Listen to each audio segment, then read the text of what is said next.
नमस्कार साथियों, रेल ज्ञान में आपका हार्दिक स्वागत है। यह स्पेशल दानापुर एलटीटी के बीच चलेगी।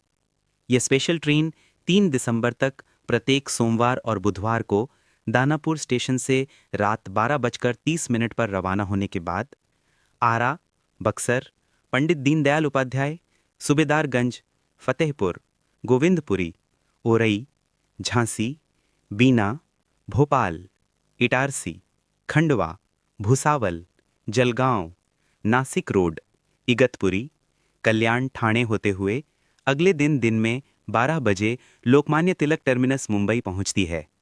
इस यात्रा को लगभग 35 घंटे 30 मिनट में पूरा करेगी और इस ट्रेन का नंबर 01018 रहेगा। जानकारी अच्छी लगी हो तो वीडियो को लाइक, शेयर और चैनल को सब्सक्राइब जरूर करें। धन्यवाद।